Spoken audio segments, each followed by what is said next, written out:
Baik, bismillah. Yuk kita mulai bersih-bersih.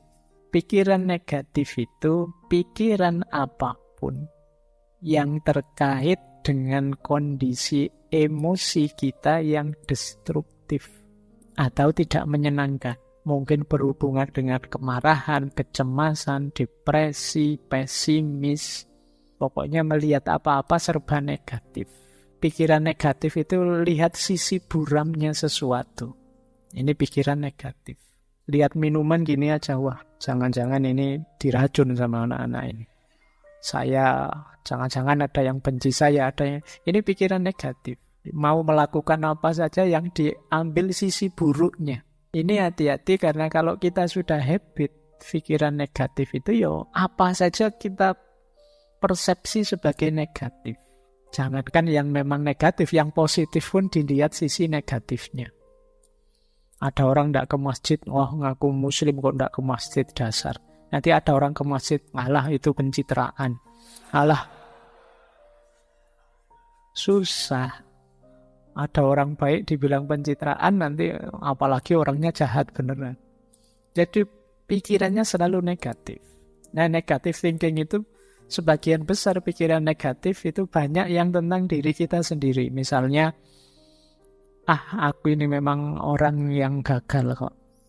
Aku ini memang orangnya mengecewakan kok. Tidak ada orang yang sayang padaku. Semuanya benci padaku. Semuanya ingin memanfaatkanku saja. Nah, ini pikiran-pikiran negatif. Nanti ada orang nolong kita, wah kamu merendahkan aku ya, emangnya aku tidak bisa sendiri. Tidak ada yang nolong marah-marah. Ini orang tidak ada yang punya empati semua. Sulit melawan orang yang pikirannya negatif. Dibantu dianggap merendahkan, tidak dibantu dianggap tidak peduli. Nah, ayo kita latihan. Banyak di sekeliling kita orang-orang yang berpikiran negatif. Cirinya apa pikiran negatif itu? Cirinya secara umum ada 4. Pikiran negatif itu otomatis yang pertama. Datang begitu saja. Kalau orang sudah berpikir negatif, ya tidak pakai diusahakan. Sebentar Pak, saya lihat sisi negatifnya, tidak begitu. Otomatis yang muncul itu negatif sudah. Ini sifatnya otomatis. Tidak secara sengaja dirancang untuk negatif, memang wataknya watak negatif. Jadi kalian mungkin ada yang sering berpikiran negatif, sadarilah bahwa itu munculnya sering otomatis saja. Mungkin karena sering kita lakukan, sering kita biasakan. Yang kedua, pikiran negatif itu distorted, terdistorsi. Maksudnya terdistorsi itu kalau melihat sesuatu tidak utuh, hanya dilihat sisi jeleknya saja. Misalnya ngaji filsafat ini kan kurangnya juga banyak. Meskipun bagi banyak orang manfaatnya juga ada, tapi yang manfaat tidak dilihat, yang dilihat jeleknya saja. Mungkin ngaji kok selesainya jam 10 malam itu pun ngomong sendiri Pak Faiznya tidak ada. Itu memang jelek yang bagian itu. Kemudian ngaji kok tidak ada rekaman videonya, kalau direkam suara saja saya sering dikritik itu. Biar saja lah, biar ada jeleknya untuk mancing yang pikirannya negatif. Jadi kalau tidak begitu kan tidak terpancing, tidak kelihatan kalau pikiranmu negatif. Jadi pikiran negatif itu terdistorsi. Jadi melihat apa-apa dipotong bagian negatifnya. Orang seperti ini biasanya sulit senyum. Pikirannya ruwet, terus kalau ada apa-apa itu serba khawatir, serba cemas. Karena dia menggunakan kacamata burem terus, negatif terus. Yang ketiga, obstruktif. Obstruktif itu pikiran ini menghalangi kita untuk mencapai tujuan-tujuan tertentu. Karena pikiran negatif ini akhirnya kita kuliahnya tidak bisa maksimal. Mau kuliah ke kampus bawa motor, wah di kampus itu parkirannya kacau, kalau motorku hilang gimana? Mau ke kampus naik trans, nanti naik trans itu kadang tidak jelas juga, nanti jangan-jangan aku malah telat, jangan-jangan mau bareng temen, nanti malu, nanti masuk bareng, wong punya motor sendiri malah anunya bareng. Jadi pikirannya ruwet, akhirnya ya tujuan-tujuan hidup banyak yang tidak terpenuhi. Itu namanya obstruktif. menghalangi kita mewujudkan keinginan. Ini berarti pikiran itu sudah negatif sudah. Kemudian yang terakhir, pikiran negatif itu plausible. Plausible itu masuk akal. Masuk akal menurut kita yang berpikiran negatif. Kita cari saja alasan untuk melihat sisi negatifnya. Dan mesti ketemu wong alasan itu bisa dibuat. Alasan itu kan hasil karya akal kita. Seperti saya bilang tadi, pikiran itu mau kita ajak kemana saja bisa. Wong yang salah itu yuk kita bikinkan alasan biar benar saja bisa kok. Itu yang disebut plausible. Maka pikiran negatif juga begitu. Dia didukung oleh akal kita. Mas benar itu kamu ndak usah ke kampus daripada motornya hilang. Paling dosennya ngomongnya juga gitu-gitu aja. Ndak ada menarik-menariknya misalnya. Mending di YouTube saja banyak, ngapain sih. Dan justifikasinya mesti ada. Mbok kamu sampai terancam DO pun dia bisa, alah kuliah itu kan tidak nomor 1. Masa depan tidak ditentukan oleh kuliah, sudahlah. Plausible. Yang buruk, yang negatif, yang jelek bisa kita carikan argumen biar tetap bagus. Ini ciri-ciri pikiran negatif. Jadi dia ini otomatis muncul, mendistorsi realitas, menghalangi keinginan-keinginan baik kita dan kita anggap masuk akal. Padahal itu ya sebenarnya ya negatif. Ayo ya dicari kalau ada makhluk seperti ini dalam diri kita, ayo dibersihkan. Jadi kok tiba-tiba kita melihat negatifnya sesuatu, coba tanya, ini memang negatif saja atau ada positifnya sih? Oh ada positifnya sih. Cuma tadi belum sempat saya baca, tapi menurut saya yang negatif juga perlu diperhatikan. Nah, kalau ini sudah mending, sudah melihat sesuatu lebih luas. Tidak sekedar melihat negatifnya saja. Nah, sekarang kita pelajari akar-akarnya ya. Agak banyak ini, yang biasanya jadi sumber pikiran negatif. Saya ngasih contoh kuliah-kuliah saja ya. Saya khawatir kalau ngasih contoh yang dunia yang berbeda. Saya dunianya ya di kampus. Yang pertama, sumber pikiran negatif itu bisa jadi dari penyaringan kita. Jadi kita mengabaikan yang positif, kita saring, kita ambil yang negatif saja. Nah ini namanya menyaring. Kayak kuliah, misalnya ada mata kuliah yang kita lulus dengan nilai C+, sementara kita ingin nilai A. Terus hanya karena itu terus mikir, berarti saya itu bukan mahasiswa yang hebat. Sudah merasa negatif. Padahal mungkin hanya mata kuliah itu yang nilainya C. Tapi kita tidak melihat mata kuliah yang lain yang nilainya A. Pokoknya hanya gara-gara itu. Jadi kita saring, kita ambil yang jeleknya saja. Ini akar pikiran negatif. Orang seperti ini biasanya juga sulit mengapresiasi keberhasilan orang lain. Ada orang prestasinya 10, ada satu yang buruk, ya satu yang buruk ini yang dikejar-kejar. Ini berarti cara berpikir penyaringan. Menyaringnya diambil yang jelek-jelek saja. Ini akar yang pertama. Akar yang kedua, lahirnya pikiran negatif itu karena cara berpikir hitam putih. Kalau tidak A ya B. Jadi hidup ini ya kalau nggak gagal ya sukses. Nggak pernah kita pikir ada orang itu nggak sukses-sukses amat. Mungkin bisa kita sebut dia setengah sukses. Ya kamu nggak gagal banget ya setengah gagal atau seperempat gagal lah misalnya. Kan apa nggak bisa begitu. Kita selalu inginnya langsung kalau nggak baik ya mesti buruk. Orang itu kadang-kadang ada yang abu-abu juga. Entah baik, entah buruk kita juga tidak tahu fullnya gimana. Tapi ya ada baiknya, tapi juga ya tidak sepenuhnya baik lah wong manusia aja. Nah kita sulit berpikir gini, kita mikirnya selalu hitam putih. Kamu anak soleh apa anak mursal misalnya, itu kok hanya 2 itu. Wong yo alternatifnya bisa banyak. Jadi kamu boleh kok bilang, Pak, saya itu anak 1/4 soleh, Pak. Jadi yang 3/4-nya masih agak mursal, tapi ya lumayan lah ada 1/4-nya. Ini kan bisa saja orang begitu. Saya itu ya kalau sholat, puasa yang wajib-wajib ya rajin, Pak. Tapi ya bohong juga masih sering. Nah, ini kan tidak bisa pure putih, tidak bisa pure hitam. Tapi orang yang berpikirnya serba hitam putih itu sering terjebak ini. Karena dia tendensinya negatif ya terus. Kalau ndak putih pasti hitam. Kalau ndak A pasti B. Ini membuat orang kemudian pikirannya jadi negatif. Yang ketiga, generalisasi berlebihan. Hanya karena melihat temannya yang satu ini datang kuliah telat, langsung dijudge, wah dasar kamu mahasiswa males. Padahal itu ya baru saat itu saja telat. Tapi dari hanya sekali itu kita simpulkan untuk semuanya. Ini namanya generalisasi berlebihan. Kadang juga untuk dirinya sendiri.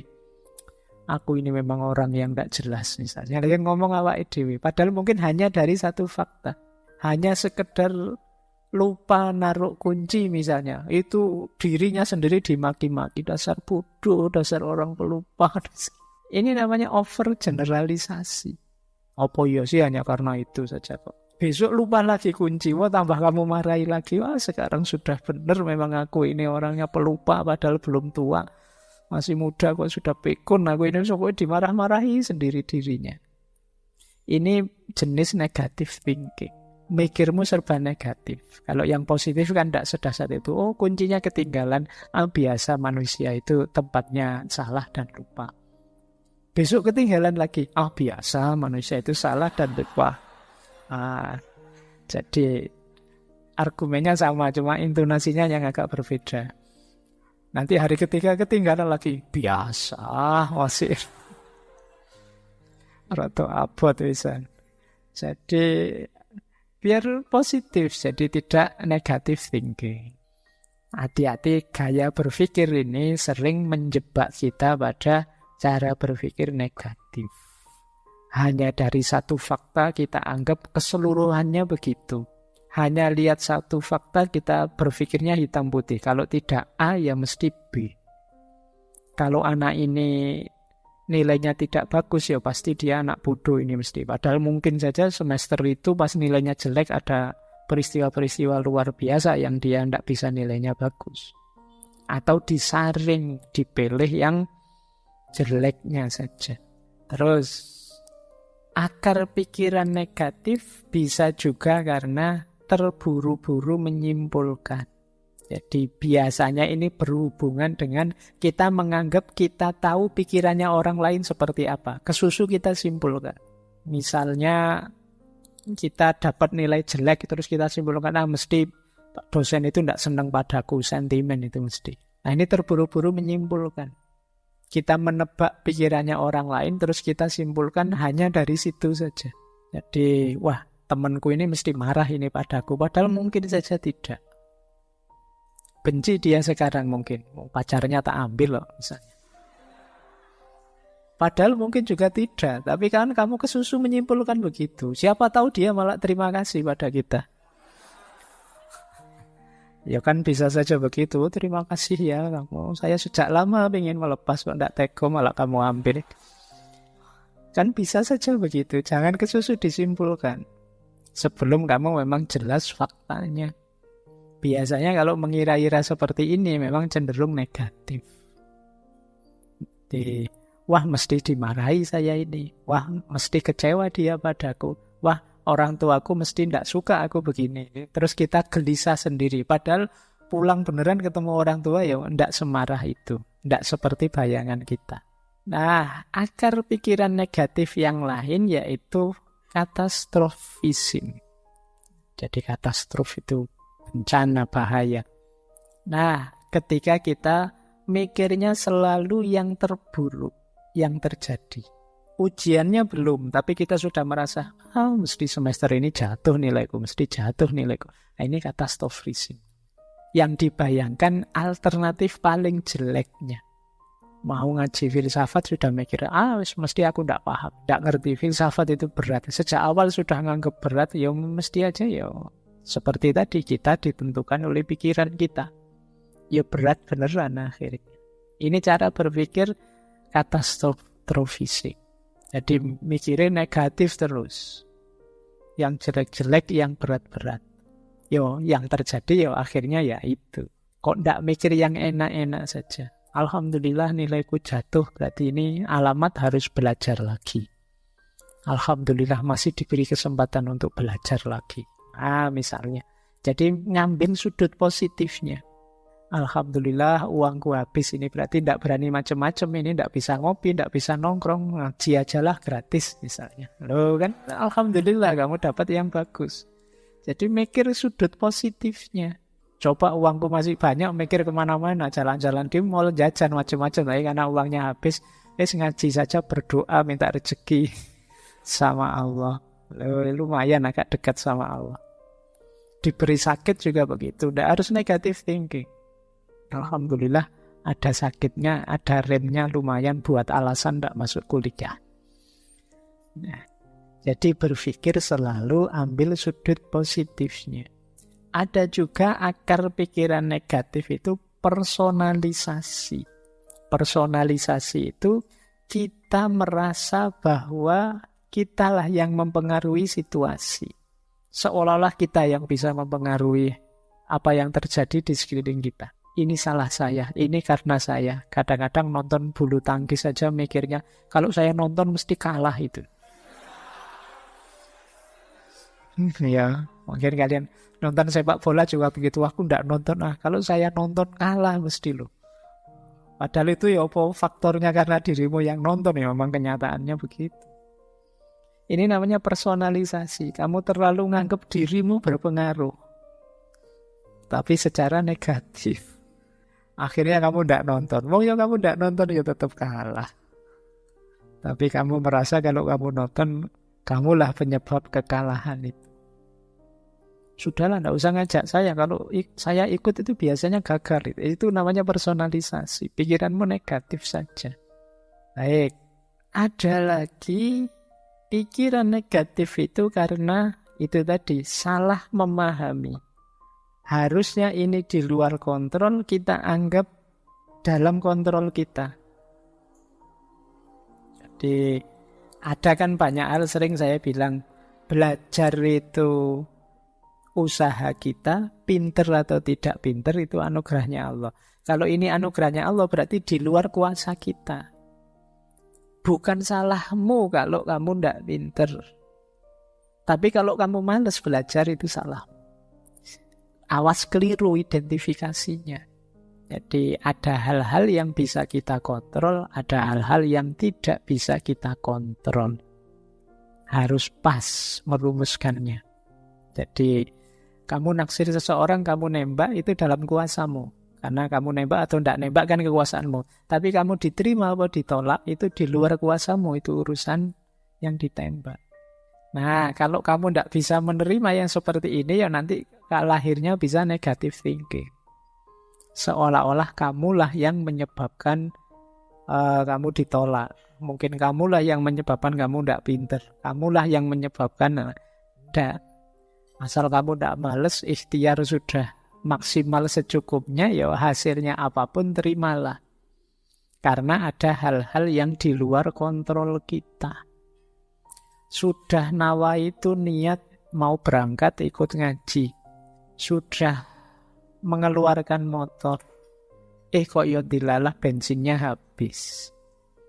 Uang tidak ada untuk beli bensin malam hari ini, terus balik lagi. Nah ini kan berarti ada hal-hal yang di luar kuasamu sudah. Tidak terbayangkan tadi bensinnya kok pas habis. Nah ini, jadi niat ngaji masih dalam kuasamu, tapi ada terjadi peristiwa-peristiwa di luar kuasamu, ya sudah. Biasanya orang yang berpikir negatif kalau terjadi peristiwa seperti ini, waduh, salah apa aku, dosa apa aku. Jangan-jangan kemarin menyakiti hati temanku sampai aku diazab seperti ini. Karena mikirnya ngono. Biasa saja, memang ada hal-hal yang di luar kontrol kita. Yang penting yang dalam kontrol kita sudah kita jalankan maksimal. Di luar itu ya sudah. Baik, terus ada juga akarnya pikiran negatif itu kita keliru memahami sunnatullah. Jadi misalnya kamu mendapat nilai jelek, terus saya kok dapat nilai jelek ya, tidak apa-apa lah, memang hidup itu memang tidak adil loh, maaf. Seolah-olah nilai jelek itu karena hidup yang tidak adil, padahal ya karena kamu males saja. Tapi kamu alasan, oh hidup memang tidak adil kok, Pak. Kamu nipu orang terus dipukuli orang terus alasanmu, ya seperti ini hidup, Pak, penuh penderitaan. Kamu mengkhianati pacarmu terus diputus alasanmu, wah ya memang begitulah cinta, penderitaannya tiada akhir. Oh itu ya polahmu dewe, sekarang sampai putus, sekarang kamu nangis-nangis. Jadi salah memahami sunnatullah tadi. Ini mirip dengan sebelumnya. Ada yang dalam kuasa kita, ada yang di luar kuasa kita. Jadi kita itu sering menjustifikasi kekeliruan kita, kesalahan kita sebagai bagian dari pola hidup atau sunnatullah. Saya itu sebenarnya ingin jadi orang baik loh, Pak. Nggak tahu kok takdir membawa saya ke sini. Ayo, kamu salahkan takdir membawamu ke situ. Ya kamunya saja memang tidak serius mengarahkan hidupmu ke arah yang baik. Akhirnya kamu terseret ke situ. Itu kayak ceritanya Umar itu kan. Suatu ketika Umar bin Khattab ini menangkap pencuri. Pencurinya waktu ditangkap alasan takdir. Loh, saya maling ini kan dan berhasil maling itu kan berarti memang takdirnya Allah. Kalau Allah tidak mengizinkan saya maling, apa bisa saya maling? Wah, alasannya mantap itu.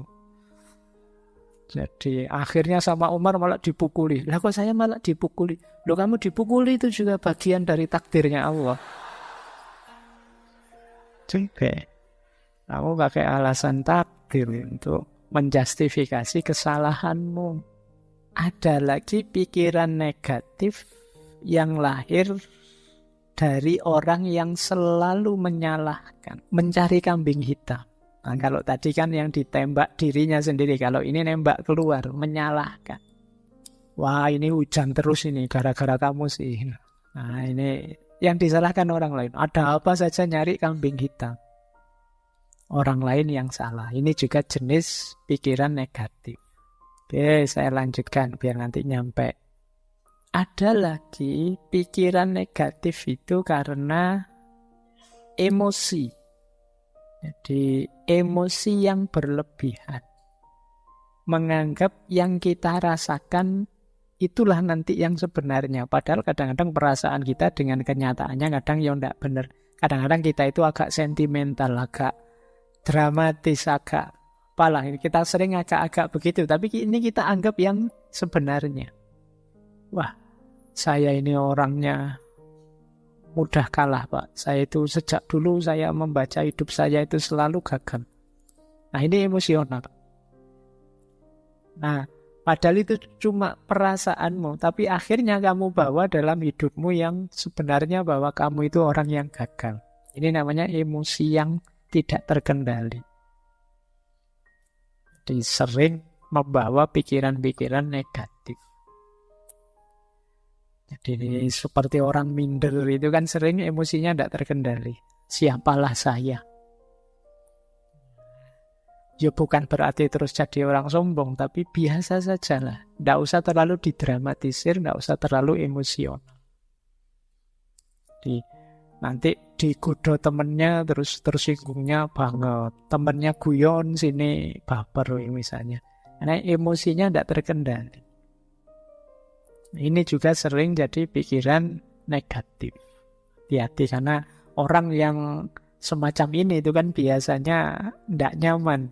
Kalau dekat orang lain, kita juga tidak kerasan dekat orang seperti ini. Dia kalau bergurau kelewatan, begitu dibalas tersinggung. Nah, ini emosional. Hati-hati, ayo kita bentuk diri yang positif, tidak yang negatif. Terus ada lagi salah paham tentang perubahan. Tapi ini digantungkan pada orang lain. Ini mirip seperti kambing hitam tadi. Kalau kamu jujur sejak awal, aku tidak akan begini. Nah, ini salah paham tentang perubahan. Padahal mungkin yang harus dirubah dirimu, bukan dirinya. Tapi kamu merasa harus orang lain yang berubah. Biar aku jadi lebih baik, biar aku hidupku nyaman, enak. Ini juga akar pikiran negatif.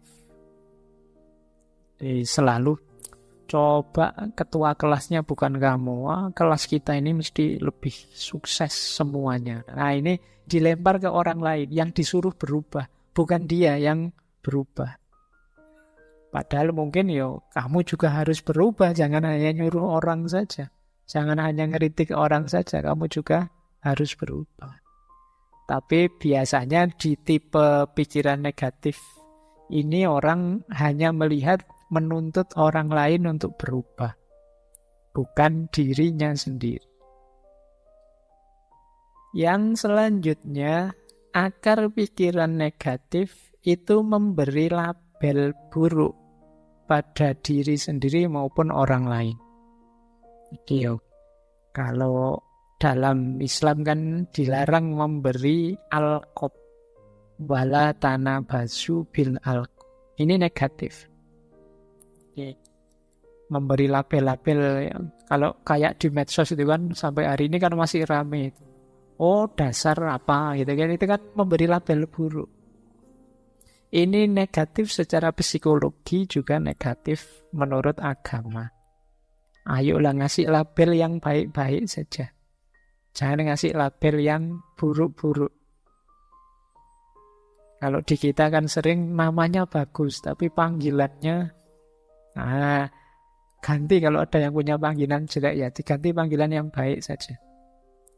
Kalau sulit manggil baik-baik ya panggil sayang aja semuanya. Biar enggak pakai nama-nama yang jelek. Jadi yuk ngasih label yang enak. Kita lanjutkan. Nah, ini ada beberapa tips untuk menghadapi pikiran negatif. Yang pertama, diakui.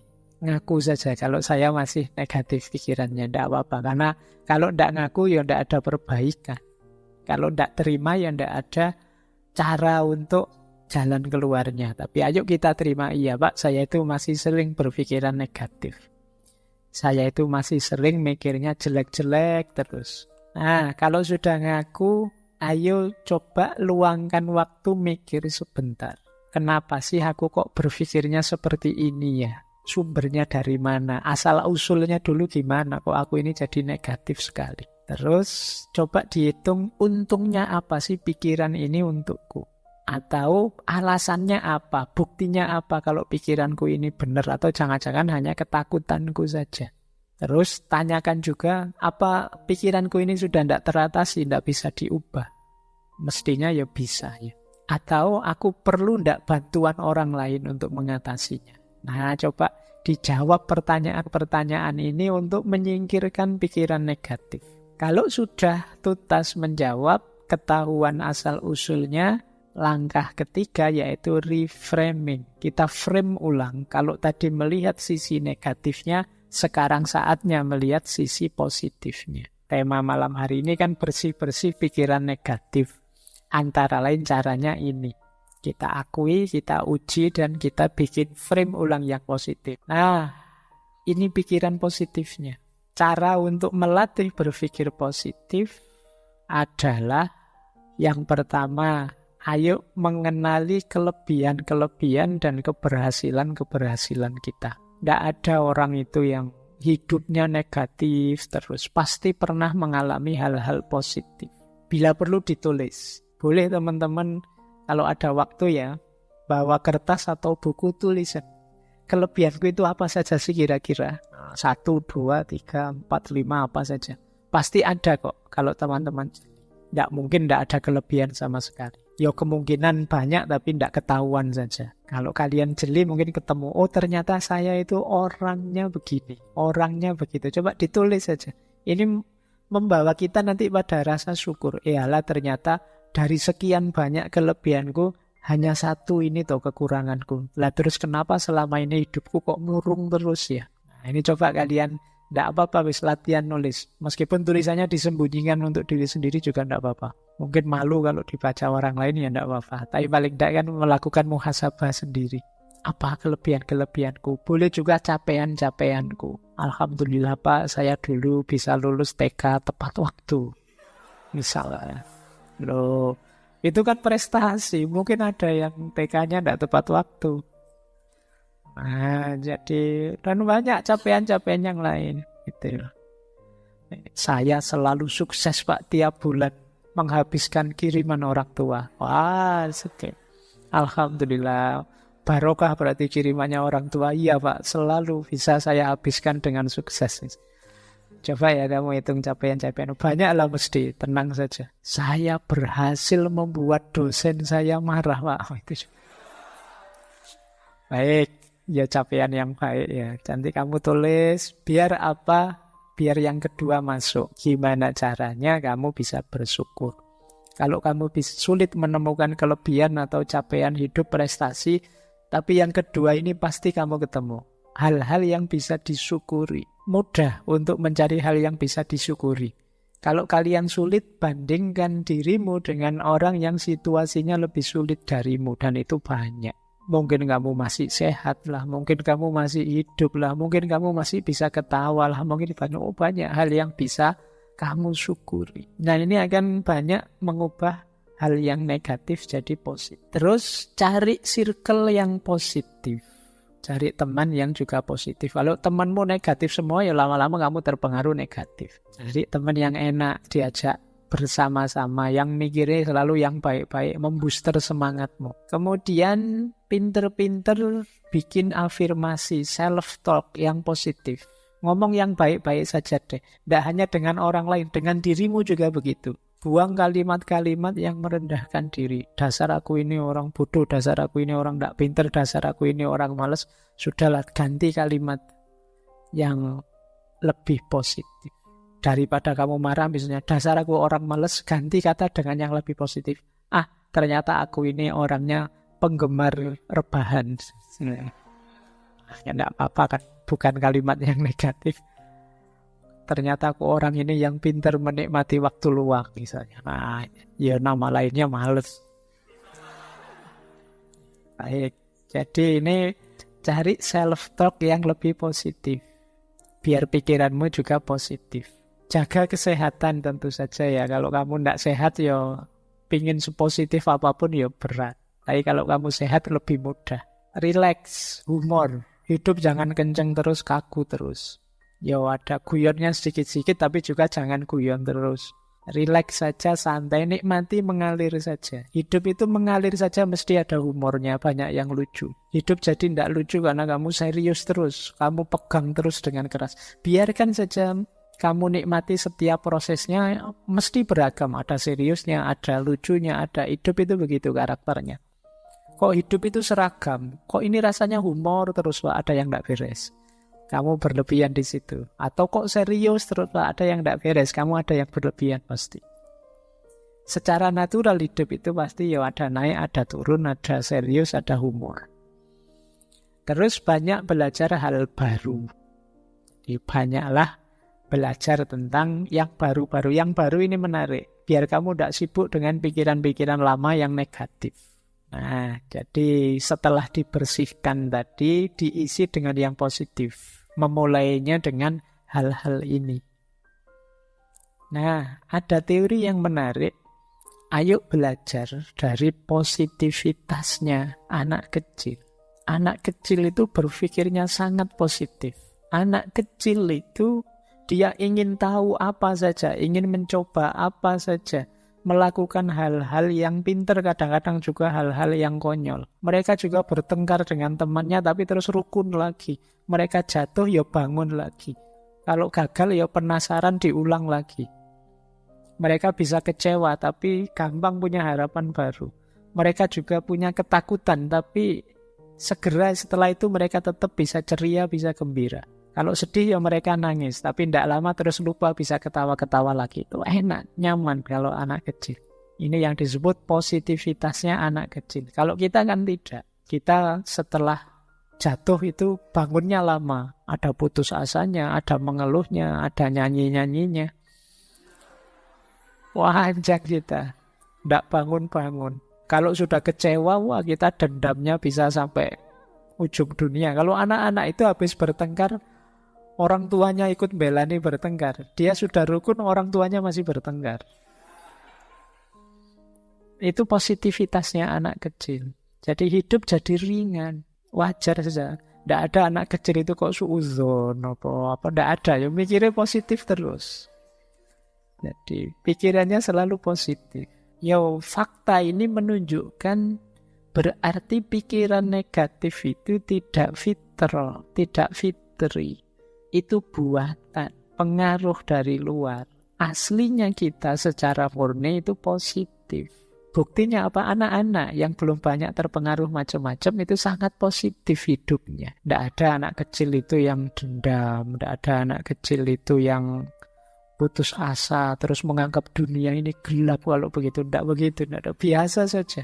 Mereka kalau ingin apa-apa kadang tidak terpenuhi nangis. Tapi setelah nangis terus biasa, bisa ketawa-ketawa lagi. Ini namanya belajar positivitas dari anak kecil. Jadi itu tadi ya teman-teman, babak pertama kita belajar bagaimana caranya mengatasi negative thinking. Sekarang kita masuk ke sini, overthinking. Ini banyak sekali di antara kita. Kalau ini mungkin bukan negatif tapi bulat, kamu terjebak di dalamnya. Overthinking itu satu keadaan di mana orang terlalu banyak menghabiskan waktu memikirkan sesuatu tanpa mengarah pada solusi yang efektif. Orang overthinking itu mikir di situ terus tidak pindah-pindah, yang membuat dia stres, depresi sendiri. Jadi berpikir yang tidak perlu, yang harusnya tidak dipikir malah dipikir. Berpikir yang tidak tepat. Mikirnya jangan bagian itunya, itu di luar kuasa kita. Tapi kita tetap ngeyel mikir di situ. Atau berpikir yang terlalu banyak. Tidak ngerti kapan stop. Mikir juga harus ngerti kapan stop. Pak, saya sudah buntu, Pak. Ya sudah buntu, ya berarti stop. Buntu kamu ngeyel terus, stres kamu. Ini jalannya gimana ya? Saya membaca buku kok tidak paham-paham. Kamu pikir tidak paham, ya sudah ditutup. Kalau tidak, kamu nanti overthinking. Jadi beban besar di kepalamu. Harus ngerti apa yang perlu dipikirkan, mana yang tidak perlu dipikirkan. Harus tahu kalau memang saya pikirkan, bagian mana yang harus saya pikirkan. Kalau sudah pas bagian yang saya pikirkan, mampu tidak saya mikir ini? Bisa tidak nyampe solusi? Kalau tidak ya sudah mandek. Sesuai porsinya. Jadi, dan arahnya ke solusi, bukan ke masalah. Banyak orang mikir itu fokus di masalahnya, akhirnya bulet. Ditawari solusi apapun, dicari masalahnya. Kalau pakai solusi ini gimana? Kalau solusi itu kan nanti jadi begini efeknya. Ya sudah, solusi ini saja. Jangan, kalau solusi itu nanti ada masalah ini. Ya sudah, solusi yang ini. Apalagi yang itu, Pak, nanti ada masalah ini. Ini namanya overthinking. Jadi mikir yang tidak ngerti kapan harus berhenti. Kamu fokus di masalah terus. Tidak ketemu-ketemu solusi. Kalau ketemu solusi, kamu tanya lagi, kamu pertanyakan lagi, kamu permasalahkan lagi. Akhirnya ruwet, jadi beban. Nah ini overthinking. Penyakitnya anak-anak hari ini itu kan pengaruhnya medsos itu overthinking sudah. Pak, saya kok lama sekali tidak dapat pasangan, Pak. Itu banyak yang mengeluh. Ya sudah cari tidak dapat ya Pak. Ya sudah, kamu tunggu saja. Lah nunggu sampai kapan Pak? Sulit menghadapi orang overthinking itu.